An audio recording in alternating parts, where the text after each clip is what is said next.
Let me ask you something raw, something we don't admit out loud. How many times have you held out your hand to someone who hurt you and wondered afterward if you were a fool for doing it? Let's talk about that place, the space between love, betrayal, and courage. Years ago, I had a friend, the kind of friend who doesn't just know your favorite song or your coffee order, but knows the cracks in your heart because they were there once upon a time when it broke.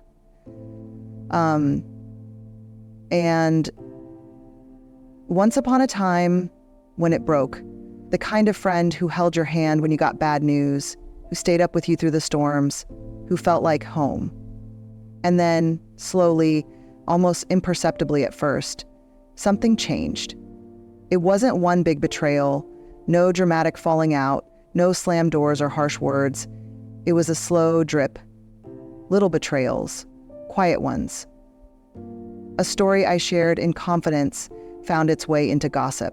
A moment of vulnerability I trusted them with became something they used to make themselves feel bigger at my expense. I remember standing in my kitchen the night I learned the full weight of it, my phone still in my hand, the words replaying in my head, like I could somehow rewind and make them untrue. The coffee I'd made had gone cold on the counter, untouched. And I stood there, frozen between anger and heartbreak, thinking, that's it. I'm done. They don't deserve my kindness. They don't deserve my help. I will walk away, and this will be the last time they get to hurt me. And maybe they didn't deserve anything more from me. Maybe that would have been fair. But as I sat there with my grief, because betrayal by someone you love feels like grief, doesn't it? I started to see the choice before me wasn't about them. It wasn't about what they deserved. It was about who I was going to let this make me. And here's the hard, painful truth I had to face. Refusing to help someone because they don't deserve it, that's about holding on to my pain. But choosing to help, knowing they don't deserve it, that's about holding on to me. It's about choosing to be the kind of person I can live with in the quiet of my own soul when no one else is watching. It's about choosing to be the kind of person I can live with in the quiet of my own soul when no one else is watching. It's about choosing to be the kind of person I can live with in the quiet of my own soul when no one else is watching. I'm not saying that helping means letting people keep hurting you. It doesn't mean you don't set boundaries or protect your heart. But I am saying that when we help, when we choose compassion in the face of betrayal, we're not excusing their behavior. We're choosing our own integrity over our desire for revenge.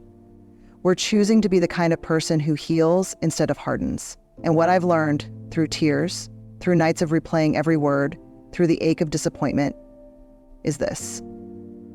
Courage doesn't always look like walking away.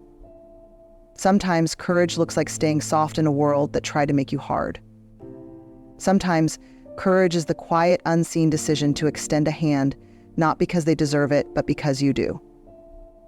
Psychology tells us that choosing compassion, even for those who have wronged us, reshapes our brain's response to hurt. It builds our resilience. It frees us from the bitterness that betrayal wants to leave behind. We don't help because they're worthy. We help because we are. The greatest test of courage on earth is to bear defeat without losing heart. Our Ingersoll. I want to take you to a moment I don't talk about often. A moment that still stings when I think about it. I was sitting in a hospital room, the kind where the walls feel too white, the air feels too cold, and time seems to stretch endlessly. And in that bed was a family member who, if I'm being honest, had spent years chipping away at my sense of worth. You know the kind. Someone who knows exactly where to press to make you feel small, invisible.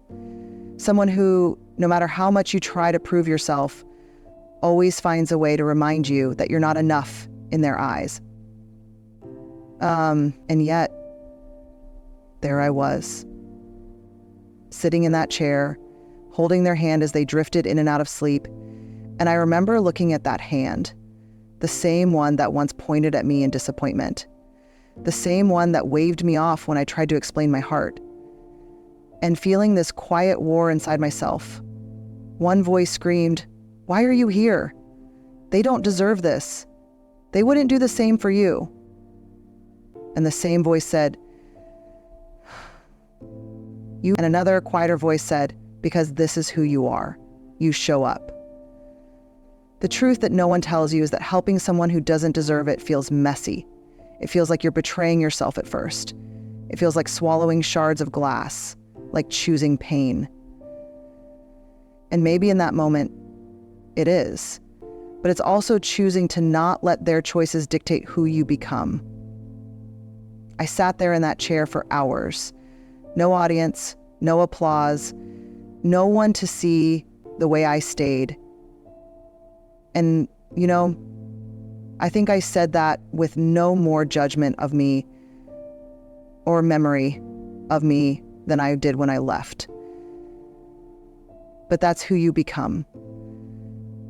I sat there in that chair for hours, no audience, no applause, no one to see the perfect woman. And maybe you will never see the perfect woman. No one to see the silent courage it took to be there. And that's the kind of courage that will break you open and heal you at the same time. What I came to understand in that room, in that stillness, is that showing up for someone who let you down doesn't mean you're weak. It doesn't mean you're naive or that you're giving them permission to hurt you again. It means you're strong enough to hold your pain in one hand and your humanity in the other. It means you're brave enough to say, "I won't let your failures make me hard. I won't let your shortcomings take away my capacity to care." There is this lie we're sold, that helping someone who failed us means we're letting them win, or that we're losing some battle. But I've learned that it's not about battles at all. It's about refusing to let bitterness be what defines us.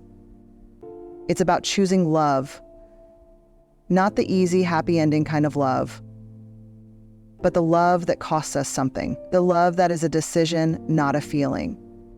And the beautiful, complicated truth is, helping them might not change them, but it changes you. It reminds you of your strength. It reminds you that you are not what was done to you. You are what you choose to do in the face of it. Compassion science backs this up. Studies show that acts of kindness toward those who hurt us activate the same parts of the brain that light up when we feel joy, when we feel connected, when we feel whole. It doesn't mean we're erasing the pain. It means we're choosing to rise above it. And that choice will always be yours. There's a kind of hurt that sneaks up on you, the kind that doesn't announce itself with a big betrayal or a loud argument. It's quieter than that. It's the hurt that comes from being taken for granted. Maybe you know it. Maybe you felt it in your bones. It starts with the small things. You're the one who stays late to clean up after everyone else has gone home. You're the one who remembers the birthdays, the hard days, the little details that make people feel seen. You're the one who says yes, even when you're tired, even when your own plate is full. And at first it feels good. It feels right. Because helping is who you are. Because you believe in showing up, in being dependable, in being kind. But slowly, the thank yous stop coming. The gestures you offer so freely begin to feel invisible. What once felt like generosity starts to feel like obligation. Not your obligation, but theirs. The people around you stop asking if you need help because they've come to expect you'll always be the helper. The weight on your shoulders starts to feel heavier, not because the work changed, but because the appreciation disappeared. And you tell yourself, it's okay, I don't do it for the thanks. And maybe that's true, but if we're honest, really honest, there's a part of us that longs to be seen, to be valued, not because we need applause, but because we are human. And humans ache to matter. I remember a season in my life where I felt this deeply. I was pouring myself out in every direction. for work, for friends, for family. And it was like I became part of the scenery. People stopped noticing, stopped asking. I was just there, reliable, steady, until I started to feel like a ghost in my own life. And the hardest part wasn't the work I was doing. It was the loneliness that grew in the space where gratitude used to live. And here's the part that no one wants to say out loud.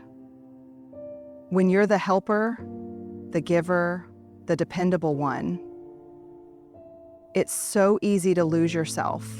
It's so easy to confuse being needed with being loved. And that's where the real danger is.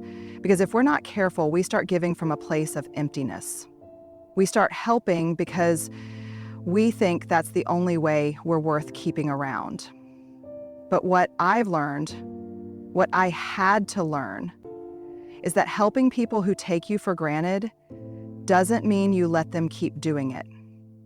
It means you find the courage to set boundaries, even if it disappoints them. If you set the boundaries, not to be benigning, but to set boundaries up, it means you remind yourself that you are worthy of rest, worthy of care, worthy of being seen. There's this beautiful truth that lives at the intersection of generosity and boundaries. You can help without losing yourself. You can care without becoming invisible.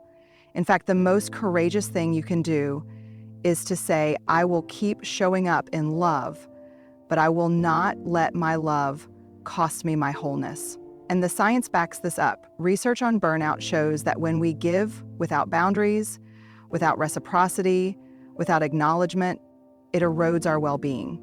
But when we give with boundaries, when we give from a place of fullness rather than depletion, it strengthens our resilience. It keeps our hearts soft without letting them be trampled. So if you're feeling the silent hurt of being taken for granted, let this be your reminder. You can still be kind, you can still help, but you can also draw a line. And that line isn't selfish, it's sacred, because it protects the part of you that makes the world better simply by being in it. There's this quiet fear that most of us don't want to admit, the fear that if we keep helping, keep forgiving, keep extending ourselves to people who don't deserve it, we'll look weak, like we're pushovers, like we're people who can't stand up for ourselves. And in a world that glorifies toughness and drawing hard lines, that fear can feel suffocating. I remember a conversation I had with someone I trusted, someone who had seen me through some of my hardest moments. I had just chosen to help a person who had hurt me deeply, and I was wrestling with it, questioning myself every step of the way. I told my friend what I had done, and I'll never forget the look on their face. They looked at me, and they said, "What if you do this? You have to do this for me." They didn't say it outright, but it was there, that mix of concern and confusion. And then they asked the question that had already been echoing in my own mind. Aren't you just letting them win? That question hit me like a punch in the gut, because part of me believed it. Part of me felt foolish, exposed, like I had handed over my armor and said, "Here, take another swing." And I could feel that inner voice, the one shaped by every moment of betrayal, every time I'd been taken advantage of, whispering, "You're weak. You're soft. You're setting yourself up to get hurt again." But here's what I've come to understand through tears, reflection, and more than a few sleepless nights. Helping someone who doesn't deserve it isn't weakness. It's not surrender. It's not rolling over and letting someone walk all over you. No. It's strength. It's choosing to act from your own values rather than your pain. It's saying, I will not let what you did to me decide who I become. Because what's easy is building walls. What's easy is turning our backs. What's easy is letting our hurt dictate our actions. But what's hard, what's brave, is staying open, staying kind, choosing grace, not because they earned it, but because you refuse to let them change the goodness in you. I want to be clear. This doesn't mean we don't set boundaries. This doesn't mean we allow people to keep hurting us or that we stay in toxic relationships. No, real courage is knowing when to say, I see your humanity, but I will not let you harm mine. Real courage is helping because you choose to, not because you have to. Psychology teaches us that vulnerability, the willingness to show up and extend ourselves even when we could be hurt, is the greatest measure of courage. Research shows that people who act with compassion, even after betrayal, disappear from the world by 1,500,000. Don't lose their power. They reclaim it. Because they're not reacting out of fear. They're leading with integrity. And I want you to sit with this truth, as uncomfortable as it might be. Every time you choose compassion over contempt, you are not weaker, you are stronger. You are standing in the fiercest kind of strength, the strength that doesn't need to harden to protect itself. The strength that knows real power comes from staying soft in a world that keeps trying to make you hard. So the next time you hear that voice, the one that says you're weak for helping them, I want you to answer back, no. I am strong enough to choose love over fear, and that is my power. There's something quiet, almost invisible, about the kind of healing that happens when you help someone who doesn't deserve it. It doesn't come with fireworks or applause. No one hands you a medal for it. Often, no one even knows you did it. But inside, deep inside, in the places of you that carry the weight of your disappointments, your betrayals, your broken expectations, something begins to mend. Think about the times I've chosen to help anyway. When I've offered a hand, a kindness, a small grace to someone who hurt me or disappointed me or showed up in my life in a way that made me question my own worth. I won't lie, those choices didn't feel good at first. They felt heavy, conflicted. There was that voice inside saying, why are you doing this? They don't deserve it. You're only going to get hurt again. And maybe that voice had a point. But there was another voice, quieter but steadier, that said, because this is who you are. Because this is how you heal. Because this is how you refuse to let pain define you. Helping anyway doesn't erase what happened. It doesn't make the hurt go away. And it doesn't always change the other person. Sometimes they stay the same. Sometimes they don't see the gift you're offering. But what I've found time and again is that it changes you. It lifts the bitterness off your heart bit by bit. It reminds you that you are not what was done to you. You are what you choose to do next. There's something powerful that happens when you choose love, kindness, or compassion without conditions. When you say, I see your flaws, I see your failures, and I choose to act for my values anyway, that's when healing begins. Not just for the person you're helping, but for the part of you that has been carrying around the weight of old wounds. I want to be honest about something else, though. Helping anyway doesn't mean you don't have boundaries. It doesn't mean you let people walk all over you or keep putting yourself in harm's way. In fact, helping from a place of strength often means helping from just enough distance to protect your own heart. It means saying, I will offer what I can, but I will not sacrifice my wholeness to do it. What's beautiful, and what science tells us, is that helping anyway activates the very parts of our brain that are wired for connection, joy, and purpose. Acts of altruism release oxytocin and dopamine, the chemicals that remind us we are part of something bigger than ourselves. Helping anyway isn't just about the other person, It's about your own wholeness, about reclaiming the parts of yourself that bitterness tried to steal. I think the deepest truth I've learned is this: helping someone who doesn't deserve it isn't about fixing them. It's about freeing you. Freeing you from the anger, the resentment, the story that says, I'll never help again because I got hurt. It's about choosing to keep your heart open in a world that keeps trying to close it. And maybe the most courageous thing you can do, the most radical act of healing, is to keep showing up in love, not because they deserve it, but because you do.